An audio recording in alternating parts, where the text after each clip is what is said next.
I'm okay. I'm fine. Kincana, Kincana, teng neng neng neng neng. Ku menahan rasa sakit, rasa sakit. Few moments later.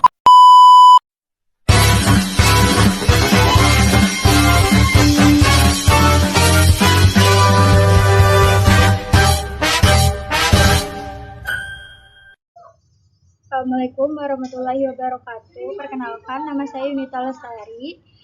Di sini saya akan menjelaskan materi pertemuan 4, yaitu aspek hukum jasa konstruksi 1.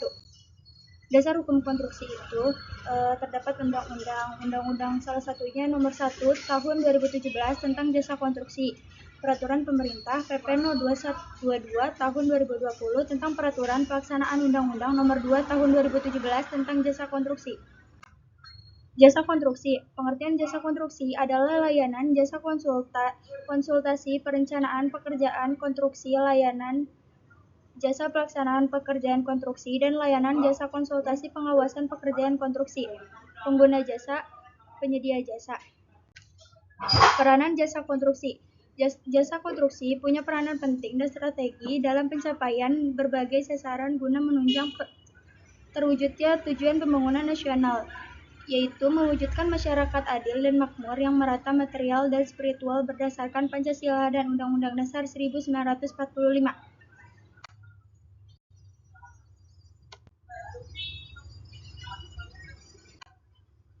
Jasa konstruksi menurut Undang-Undang Nomor 2 Tahun 2017.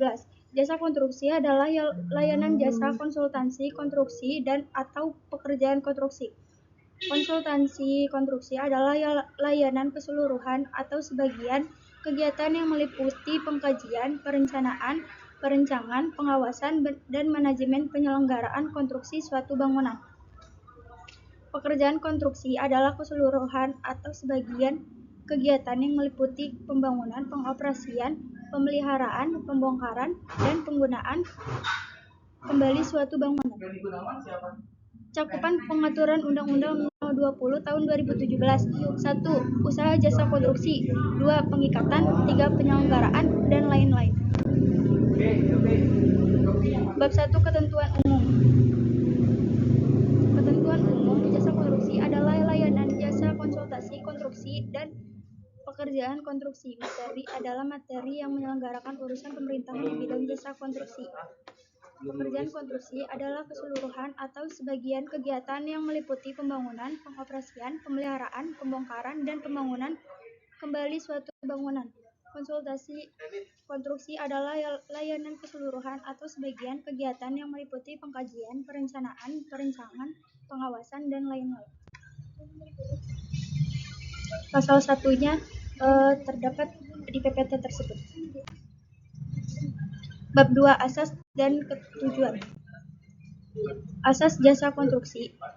Pasal 2 yaitu ada di PPT. Pasal 3. Bab 3. Tanggung jawab dan kewenangan. Tanggung jawab dan kewenangan pasal 4 sampai 10. Salah satunya meningkatkan kemampuan dan kapasitas usaha jasa konstruksi nasional, membudayakan BU Jaskon, pengawasan proses IUP, tertib usaha, rantai pasok, dan fasilitas kemitraan BUJK. Usaha jasa konstruksi. Struktur usaha jasa konstruksi pasal 11 sampai 18. Penyelenggaraan jasa konstruksi. Penyelenggaraan jasa konstruksi dibagi menjadi 2, penyelenggaraan usaha jasa konstruksi dan penyelenggaraan usaha penyedia bangunan. Penyelenggaraan usaha jasa konstruksi dibagi menjadi 2 lagi, dikerjakan sendiri, peningkatan jasa konstruksi. Penyelenggaraan usaha penyedia bangunan dibedakan menjadi 2, 1 dikerjakan sendiri, 2 perjanjian penyediaan bangunan. Keamanan, keselamatan, kesehatan, dan keberlanjutan konstruksi. Keamanan, keselamatan, kesehatan, dan keberlanjutan konstruksi. Pengguna jasa dan penyedia wajib memenuhi standar keamanan, keselamatan, kesehatan, dan keberlanjutan paling sedikit meliputi standar mutu bahan, standar mutu peralatan, standar keselamatan dan kesehatan kerja, standar prosedur pelaksanaan jasa konstruksi, standar mutu pelaksanaan jasa konstruksi, standar operasi dan pemerahan. Pedoman meliputi sosial tenaga kerja, standar pengolahan lingkungan hidup. Tenaga kerja konstruksi. Tenaga kerja konstruksi meliputi ada di PPT. Penyelesaian sengketa. Penyelesaian sengketa musyawarah untuk mufakat disesuaikan berdasarkan kontrak kerja konstruksi, tercantum upaya penyelesaian dan lain-lain. Sanksi administratif. Pasal 89 sampai 90, yaitu salah satunya ada usaha perseorang yang tidak memiliki tanda daftar usaha perorangan. Peraturan Pemerintah Nomor 22 Tahun 2020 tentang Peraturan Pelaksanaan Undang-Undang Nomor 2 2017 tentang Jasa Konstruksi.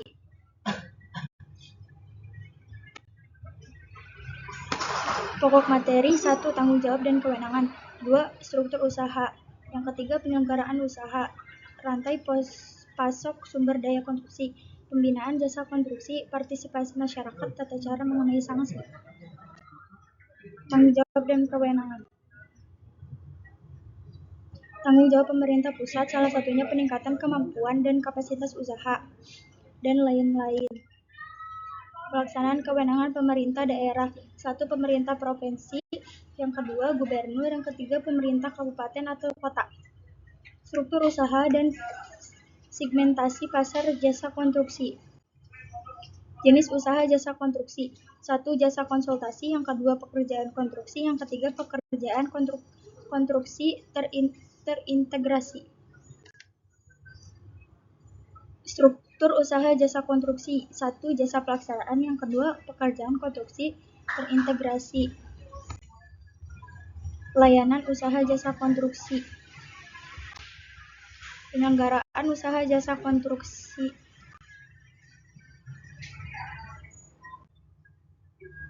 Pemilihan penyedia jasa. 1. Tender atau seleksi. Yang kedua, penunjukan langsung. Yang ketiga, pengadaan langsung. Yang keempat, pengadaan melalui katalog elektronik.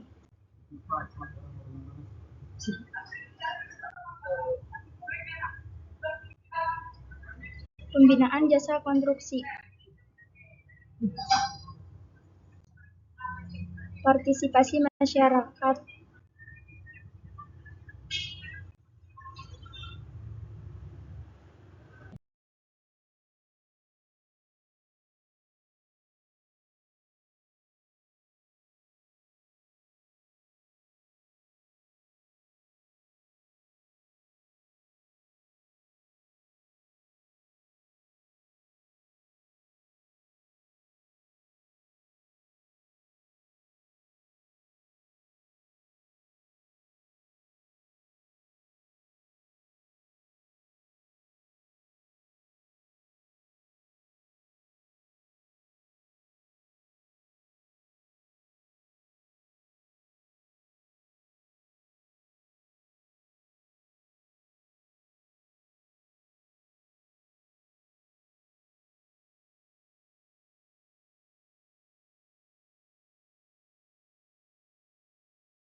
Assalamualaikum warahmatullahi wabarakatuh. Kenalkan, nama saya Galang Adi Samudra. mahasiswa semester 3 kelas reguler B akan menjelaskan materi pertemuan 5 yang berjudul Aspek Hukum Konstruksi 2, Pendirian BUJK dan Pengadaan atau Tender. Pendirian Badan Usaha Jasa Konstruksi atau pendirian BUJK. Bentuk-bentuk badan usaha. Yang pertama ada koperasi BUMN dan BUMS. Yang pertama kita menjelaskan koperasi. Koperasi adalah jenis badan usaha yang beranggotakan orang-orang atau badan hukum perkoperasian.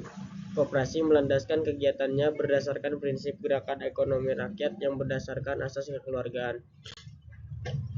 Menurut Undang-Undang Nomor 25 Tahun 1992 Pasal 5 disebutkan prinsip koperasi, yaitu 1.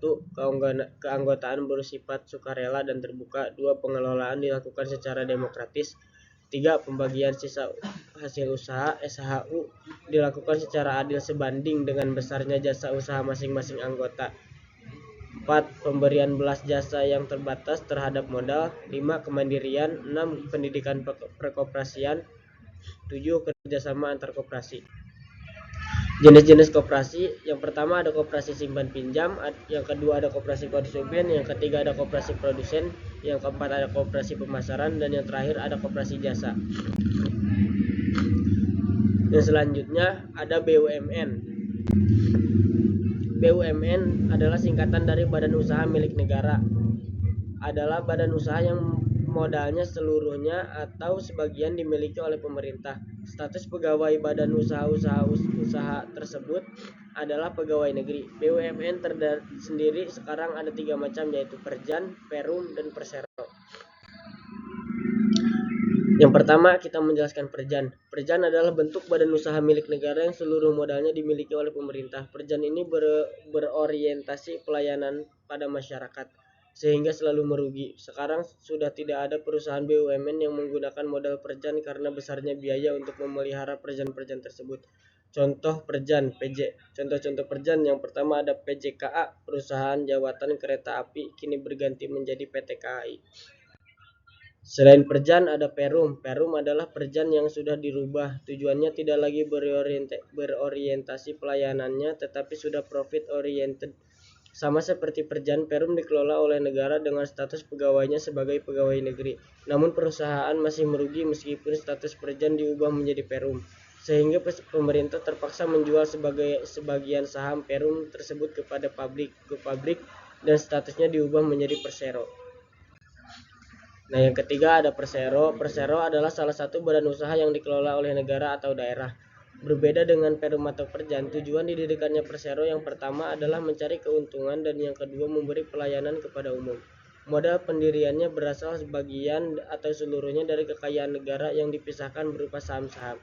Persero dipimpin oleh direksi, sedangkan pegawainya berstatus sebagai pegawai swasta. Badan usaha ditulis PT, nama perusahaan, kemudian di belakangnya ada Persero.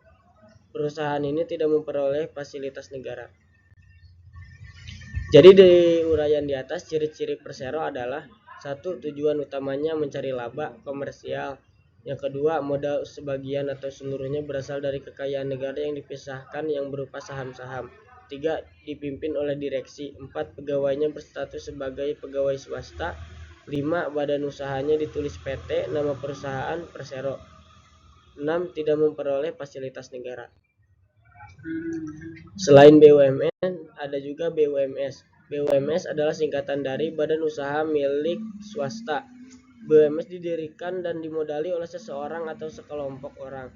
Berdasarkan Undang-Undang 1945 Pasal 33, bidang-bidang usaha yang diberikan kepada pihak swasta adalah mengelola sumber daya ekonomi yang bersifat tidak vital dan strategis atau yang tidak menguasai hajat hidup orang banyak.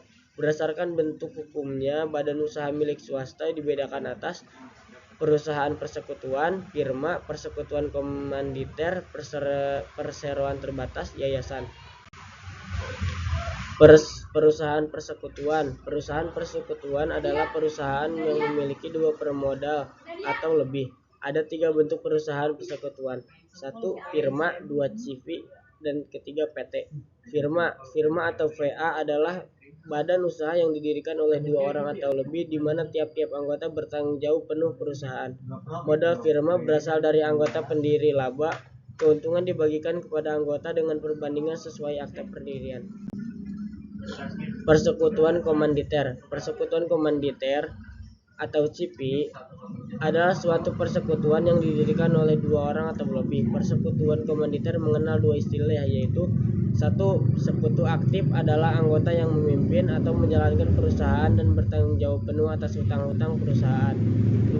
Sekutu pasif atau sekutu komanditer adalah anggota yang hanya menanamkan modalnya kepada sekutu aktif dan tidak ikut campur dalam urusan operasional perusahaan.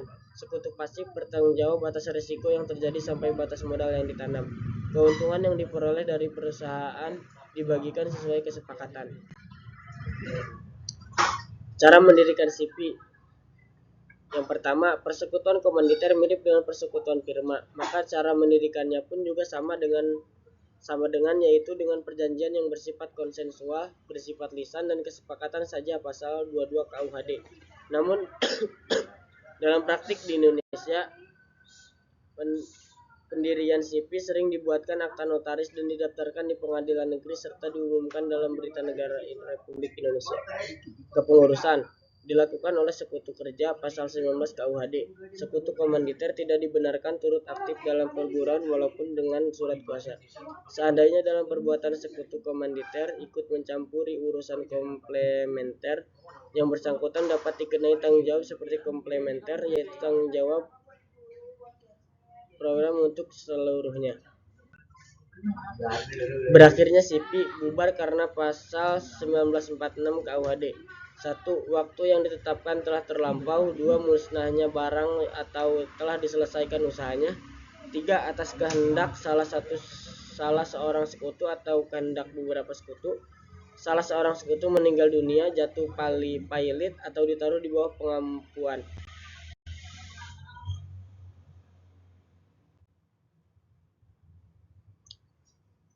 Kembali lagi ke BUMS. Yang pertama ada perseroan terbatas. Perseroan terbatas atau PT adalah badan usaha yang modalnya diperoleh dari hasil penjualan saham. Setiap pemegang surat saham mempunyai hak atas perusahaan dan setiap pemegang surat saham berhak atas keuntungan dividen. Yayasan adalah suatu badan usaha tetapi tidak merupakan perusahaan karena tidak mencampuri keuntungan. Badan usaha ini didirikan untuk sosial dan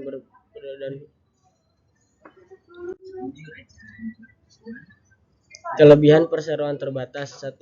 Bertanggung jawab yang terbatas dari para pemegang saham terhadap utang-utang perusahaan.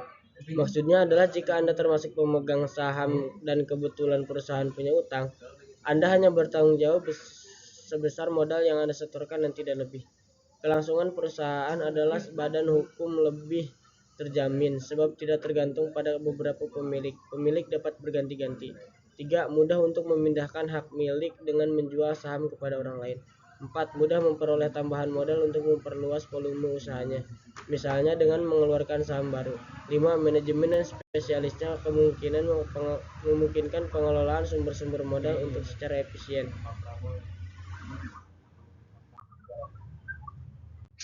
Kelemahan perseroan terbatas.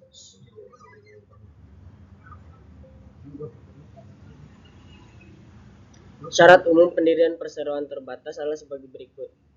Kopi KTP para pemegang saham dan pengurus minimal 2 orang, kopi KK penanggung jawab atau direktur, nomor NPWP penanggung jawab, pas foto penanggung jawab ukuran 3x4, 2 lebar berwarna, kopi PBB tahun terakhir sesuai domisili perusahaan, kopi surat kontrak atau sewa kantor atau bukti kepemilikan tempat usaha, surat keterangan domisili dari pengelola gedung jika berdomisili di gedung perkantoran, surat keterangan RT atau RW jika dibutuhkan.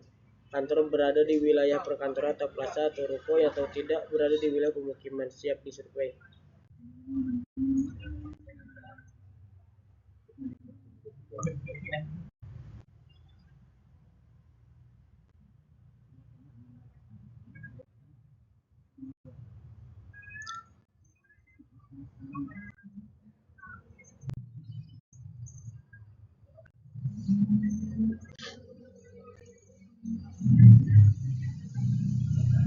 Badan Usaha Jasa Konstruksi.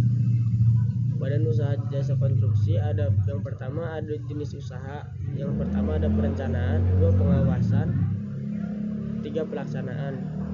Bentuk usaha ada perorangan dan badan usaha. Bidang usaha yang pertama bidang usaha perencanaan dan pengawasan, ada arsitektur, rekayasa, jenatan ruang, jasa konsultan lainnya.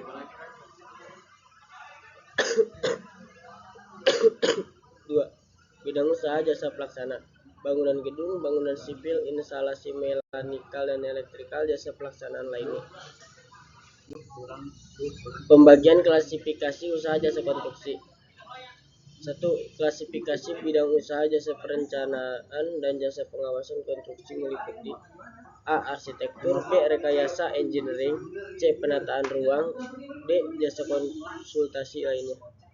2. Klasifikasi bidang usaha jasa pelaksanaan konstruksi meliputi: A. Bangunan gedung, B. Bangunan sipil, C. Instalasi mekanikal dan elektrikal, D. Jasa pelaksanaan lainnya.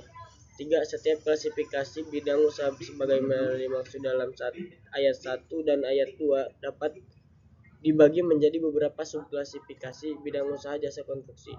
4. Setiap subklasifikasi bidang usaha sebagaimana dimaksud pada ayat 3 meliputi satu atau beberapa pekerjaan konstruksi.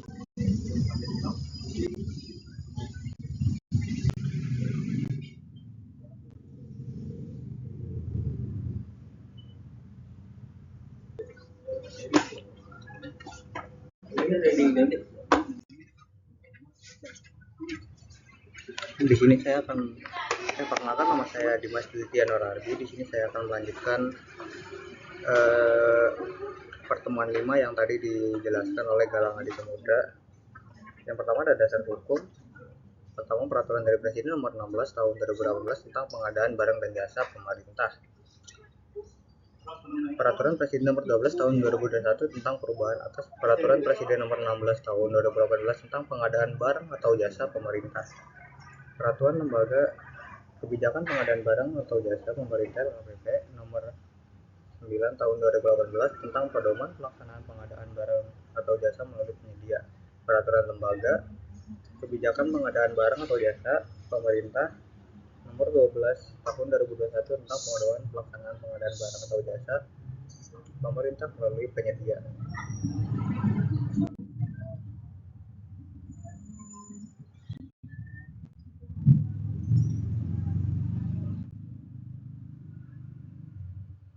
Tujuan pengadaan yaitu mendorong pengadaan keberlanjutan, mendorong pemerataan ekonomi, meningkatkan keikutsertaan industri kreatif, meningkatkan penggunaan produk dalam negeri, meningkatkan peran serta UMKM, meningkatkan peran pelaku usaha sosial, dan mendukung pelaksanaan penelitian dan pemanfaatannya.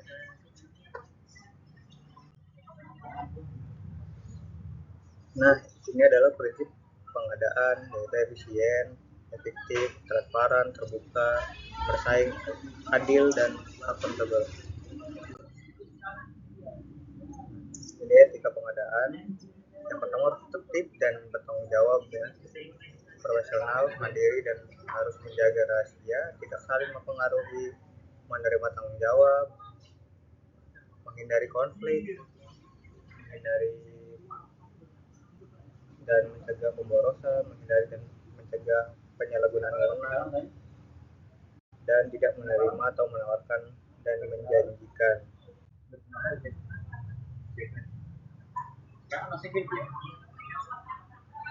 Pelaku pengadaan, pengguna anggaran beserta tugas dan kewenangannya, kuasa pengguna anggaran beserta tugas dan kewenangannya, pejabat pembuat komitmen beserta tugas persyaratannya, pejabat pengadaan beserta tugasnya, pokja pemilihan beserta tugasnya, agen pengadaan beserta tugasnya, PJPHP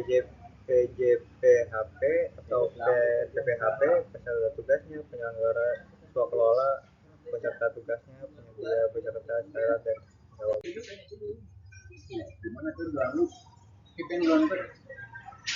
Pengadaan barang atau jasa dalam peraturan Presiden, yaitu meliputi barang, pekerjaan konstruksi, jasa konsultasi, dan jasa lainnya.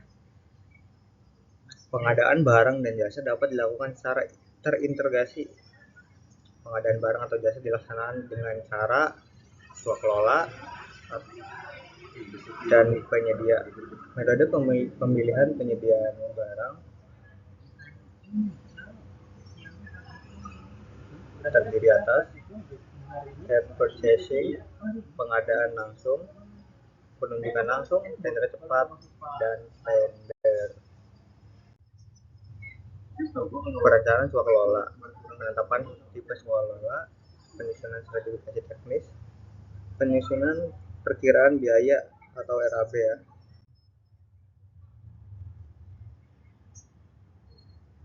Ini tipe-tipe swakelola. Yang tipe pertama direncanakan, dilaksanakan dan diawasi oleh KLPD penanggung jawab anggaran. Tipe 2 direncanakan dan diawasi oleh KL penanggung jawab anggaran dan dilaksanakan oleh KLPD atau pelaksana swakelola. Tipe yang ketiga direncanakan dan diawasi oleh penanggung jawab anggaran dilaksanakan oleh organisasi kemasyarakatan. Dan tipe keempat direncanakan sendiri oleh KLPD, penanggung jawab dan atau berdasarkan usulan kelompok masyarakat serta diawasi oleh kelompok masyarakat. Perencanaan pengadaan, yang pertama itu identifikasi dulu kebutuhan, penetapan barang atau jasa, caranya, jadwal, dan anggaran PBJ. Persiapan pengadaan, hal-hal yang harus dipertimbangkan sebelum menetapkan persiapan pengadaan. Yang pertama, daftar barang, kriteria barang, nilai paket pekerjaan, jenis barang. Persiapan pengadaan, dari PPK menetapkan spesifikasi teknik, harga perkiraan sendiri, rancangan kontrak, uang muka, jaminan uang muka, jaminan pelaksanaan, jaminan pemeliharaan, sertifikasi garansi atau penyesuaian harga.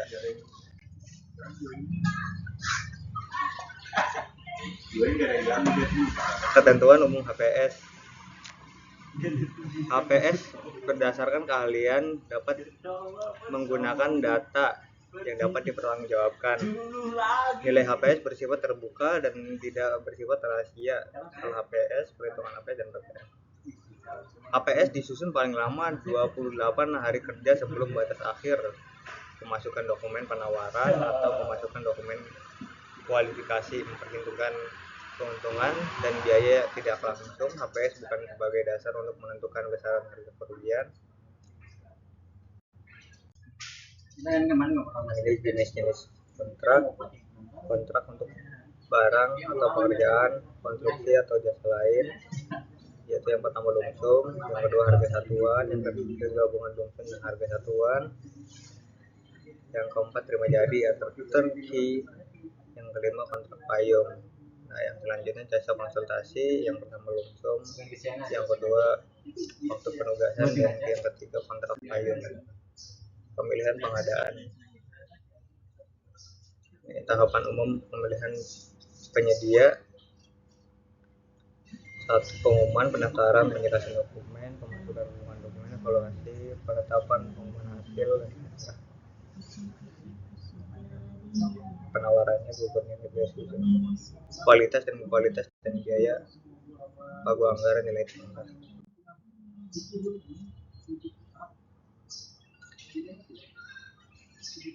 Nah, pelaksanaan melalui purchasing ada 2 kriteria, yaitu yang pertama wajib dilakukan untuk barang atau jasa yang menyangkut pemenuhan kebutuhan nasional dan strategis ditetapkan oleh menteri kepada lembaga atau kepala daerah. Yang kedua tidak wajib. Jika ditetapkan oleh menteri, kepala lembaga atau kepala daerah, keputusan pembelian melalui purchasing harus mempertimbangkan pemerataan ekonomi dengan memberikan kesempatan kepada usaha mikro, kecil, menengah, serta pelaku usaha lokal.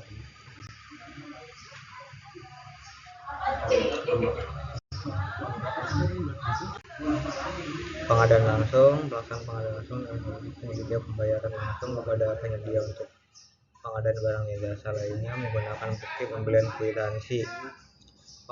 permintaan penawaran yang disertai dengan klarifikasi serta negosiasi teknis dan harga kepada pelaku usaha untuk pengadaan langsung yang menggunakan SPK. Ini pelaksanaan dengan cepat.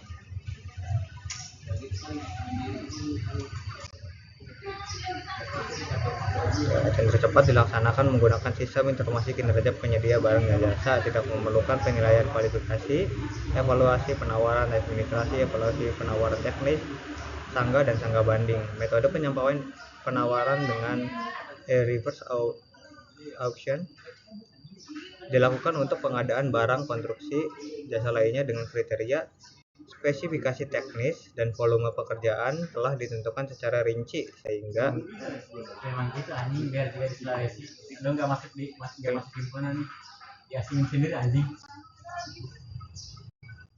Lu mau buat apa nggak ada yang bantuin? dari reverse auction penawaran harga dapat dilakukan dengan metode penawaran harga secara berulang.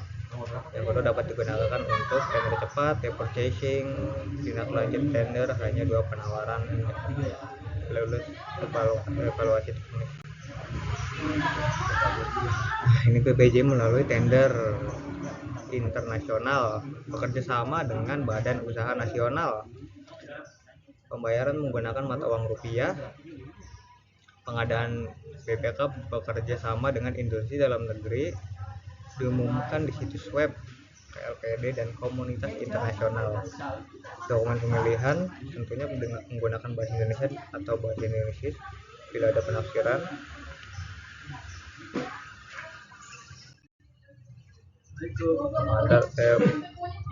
Procurement.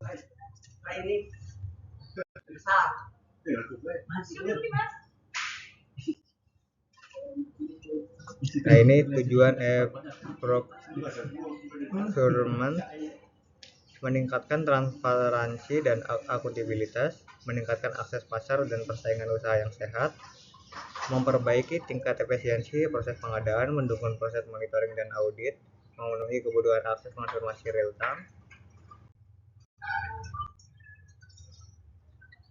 layanan pengadaan secara elektronik. 1 unit layanan dengan fungsi utama menyediakan layanan secara elektronik wajib menyusun dan melaksanakan standar prosedur operasional dengan menandatangani kesepakatan tingkat pelayanan. Yang tidak membentuk LPSE dapat menggunakan LPSE terdekat. Wajib dibentuk oleh provinsi atau kabupaten atau kota untuk memfasilitasi ULP pengadaan. Fungsi layanan pengadaan secara elektronik yaitu dapat mengelola sistem pengadaan secara elektronik, menyediakan pelatihan kepada PPK dan penyedia barang atau jasa, menyediakan sarana akses internet bagi PPK dan penyedia barang, menyediakan bantuan teknis untuk mengoperasikan SPSE kepada PPK panitia dan penyedia barang jasa, melakukan pendaftaran dan verifikasi terhadap PPK panitia dan penyedia barang.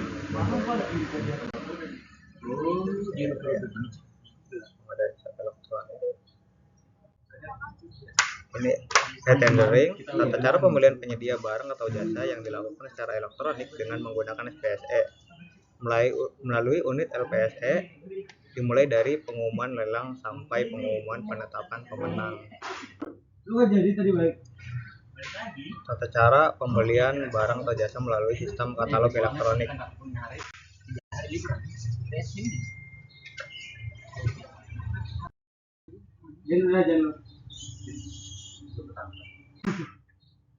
Sekian dari saya, terima kasih.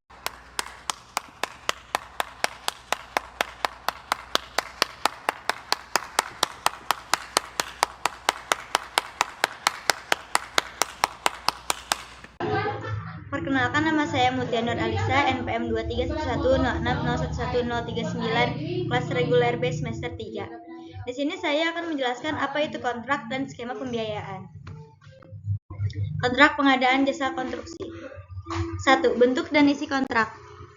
Definisi kontrak. Istilah-istilah dalam kontrak yaitu 1. Perikatan, 2. Perjanjian, 3. Kontrak. Perikatan pasal 1233 sampai 1312 KUH Perdata. perikatan berasal dari pasal 1233 KUH Perdata 4 Undang-Undang 5 Perjanjian. Asas-asas pokok kontrak. 1. Asas kebebasan berkontrak atau freedom of contract. Para pihak bebas membuat kontrak dan mengatur isi kontrak sepanjang memenuhi syarat sebagai kontrak. 2. Asas konsensualisme atau konsensualisme.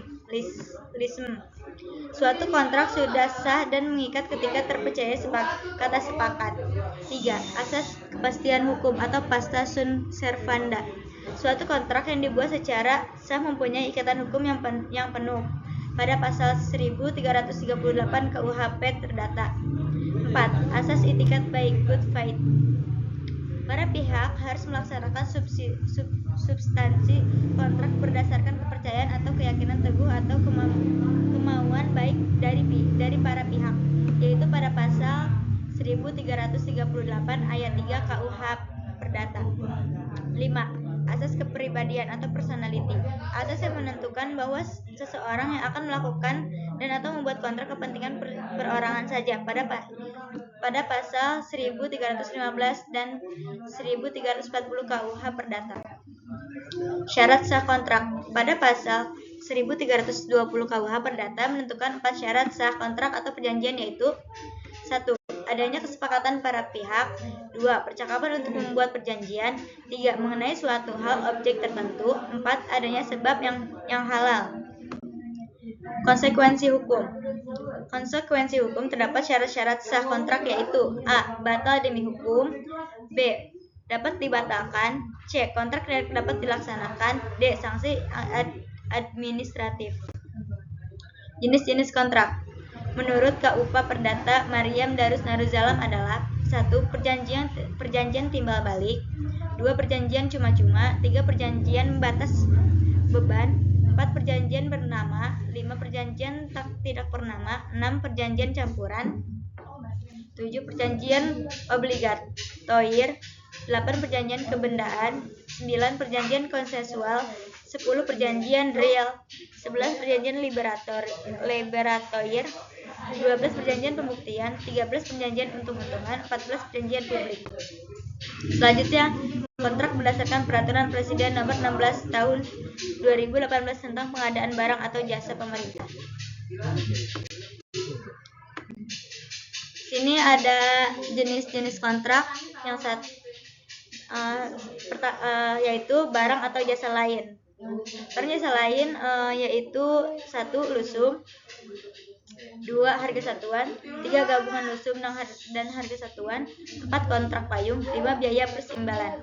Selanjutnya ada pekerjaan konstruksi, yaitu ada 1. Lusum. 2. Harga satuan. 3. Gabungan lusum dan harga satuan. 4. Putar kunci atau turnkey.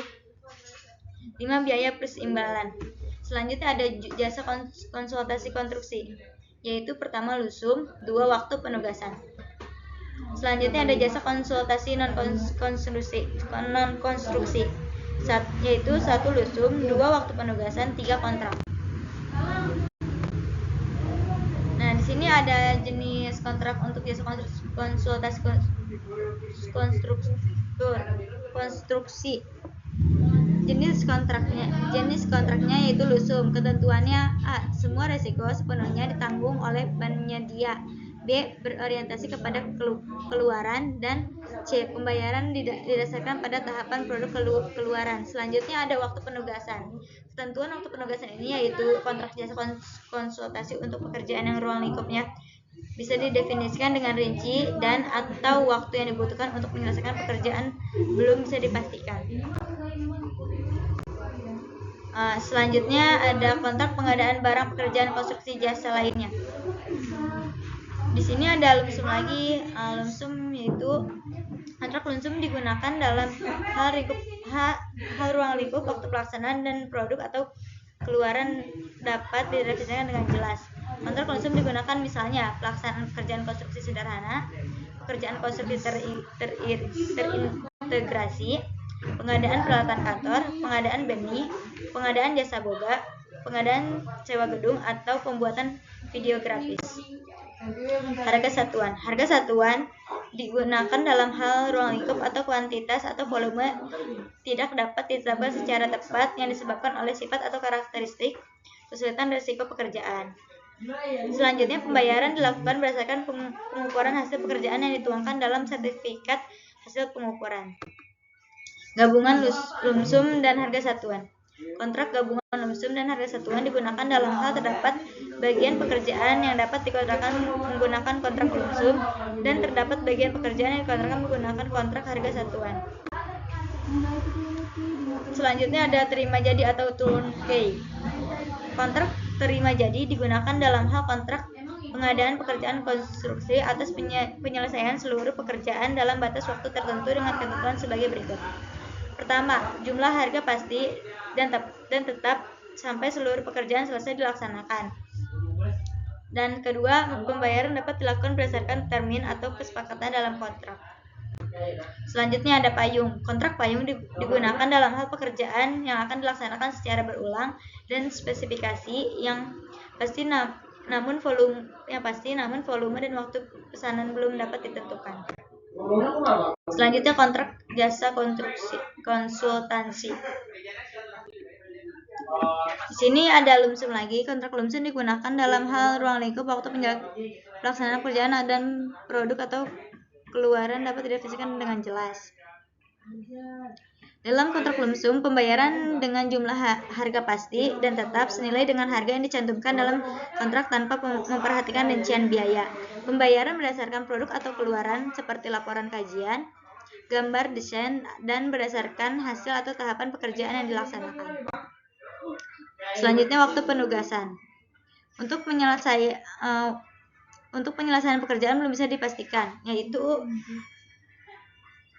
kontrak waktu penugasan merupakan kontrak jasa konsultansi untuk pekerjaan yang ruang lingkupnya belum bisa didefinisikan dengan rinci dan atau waktu yang dibutuhkan untuk menyelesaikan pekerjaan belum dipastikan, yaitu seperti kontrak waktu, kontrak lingkup dan waktu. Kontrak lingkup belum tentu dapat didefinisikan dengan jelas, mungkin berubah secara substansial. Nilai akhir kontrak berbentuk dengan waktu lama penugasan. Pekerjaan yang ruang lingkupnya kecil dan atau jangka waktu yang pendek, di mana kompensasi cenderung berbasis harga per jam, per hari, per minggu, atau per bulan, atau pekerjaan yang tidak umum. Waktu penugasannya, dalam kontrak waktu penugasan, pembayaran terdiri atas biaya personel dan biaya non personel. Biaya personel dibayarkan berdasarkan remunerasi yang pasti dan tetap sesuai yang tercantum dalam kontrak untuk setiap satuan waktu penugasan. Biaya non personel dapat dibayarkan secara lumsum, harga satuan, dan atau pengganti biaya. Nilai akhir kontrak yang akan dibayarkan tergantung lama atau durasi waktu penugasan. Pembayaran dapat dilakukan berdasarkan periode waktu yang ditetapkan dalam kontrak. Payung. Kontrak payung pada jasa konsultansi digunakan untuk mengikat penyediaan jasa konsultansi dalam periode waktu tertentu untuk menyediakan jasa, di mana waktunya belum dapat ditentukan. Kontrak payung digunakan misalnya untuk pengadaan jasa konsultasi dalam rangka penasihatan hukum, penyiapan proyek strategis nasional, dan penyiapan proyek dalam rangka kerjasama pemerintah dan badan usaha.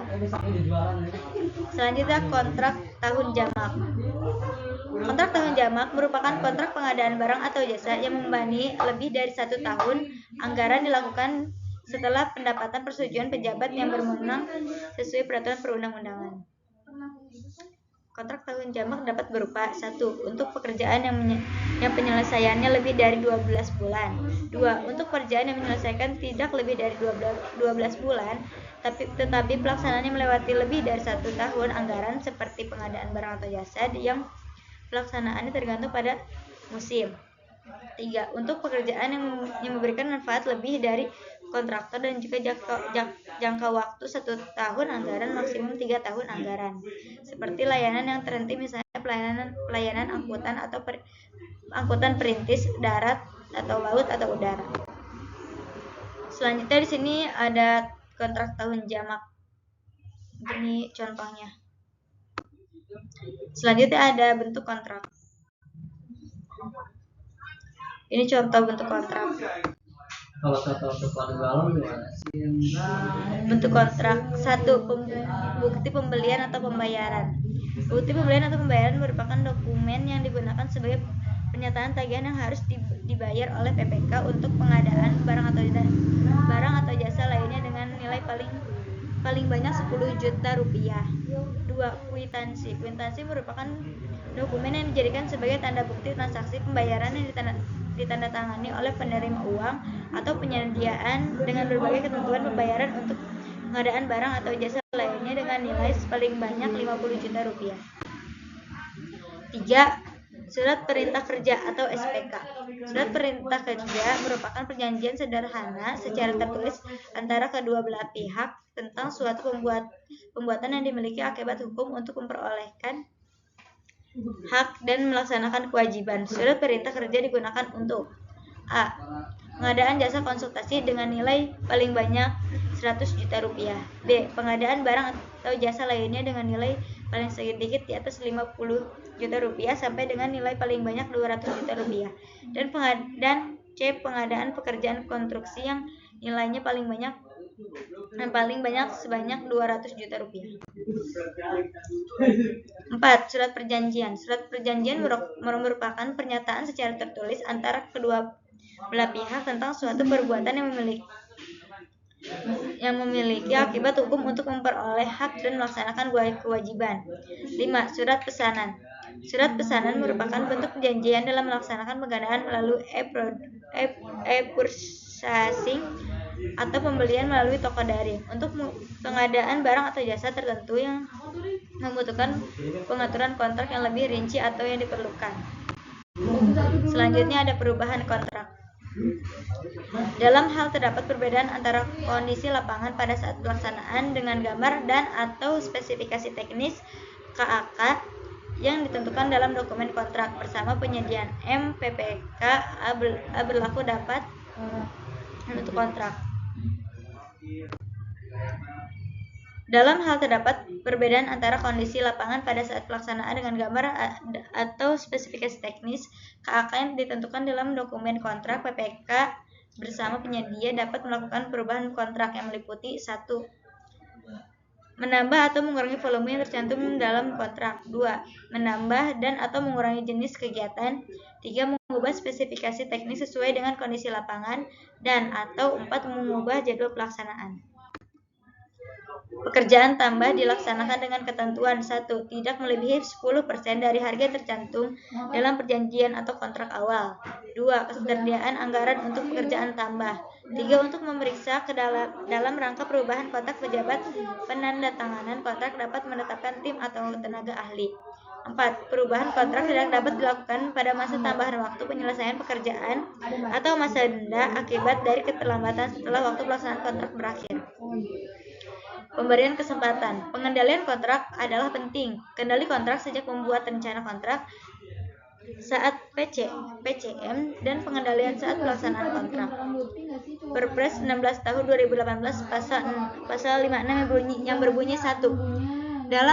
Dalam hal penyediaan gagal penyelesaian pekerjaan sampai masa pelaksanaan kontrak berakhir, namun PPK menilai bahwa penyedia mampu menyelesaikan pekerjaan. PPK memberikan kesempatan penyediaan untuk menyelesaikan pekerjaan. 2. Pemberian kesempatan kepada penyedia untuk menyelesaikan pekerjaan sebagai dimaksud pada ayat 1. Dimuat dalam adendum kontrak yang di dalamnya mengatur untuk menyelesaikan pekerjaan, pengenaan sanksi dan denda keterlambatan kepada penyedia dan perpanjang jaminan.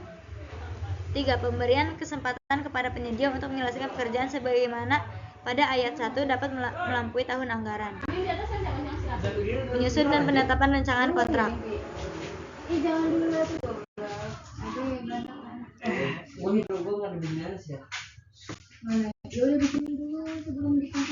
Di sini ada penyusun rancangan kontrak atau surat perjanjian. Penyusunan rencana kontrak yang dilaksanakan pada tahap persiapan pengadaan. Tahapan ini format dokumen rancangan kontrak sudah disiapkan dan dilakukan penyusun dengan memperhatikan spesifikasi teknis atau kerangka acuan kerja atau KAK dan harga perkiraan sendiri atau HPS. Dalam menyusun rencana kontrak akan dibagi ke dalam kedua metode, yaitu metode rancangan struktur kontrak atau autonomi kontrak dan isi atau materi rancangan kontrak. Selanjutnya ini adalah contoh rancangan struktur surat perjanjian.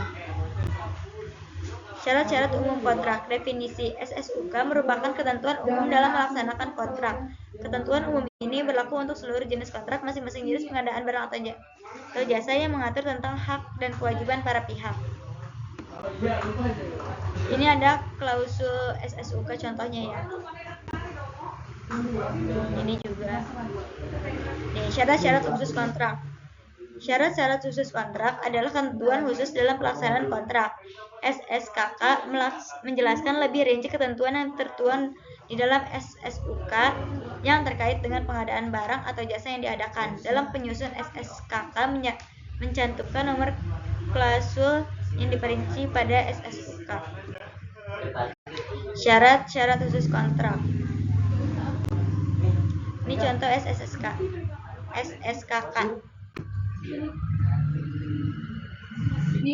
Nah, ini ada penetapan rancangan kontrak, yaitu pertama PPK.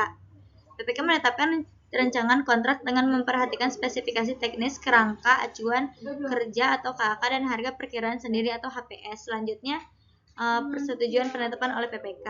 Selanjutnya lembar ringkasan rancangan kontrak. Terus selanjutnya dokumen yang telah ditetapkan kemudian dibuat menjadi dokumen persiapan. Selanjutnya dokumen persiapan.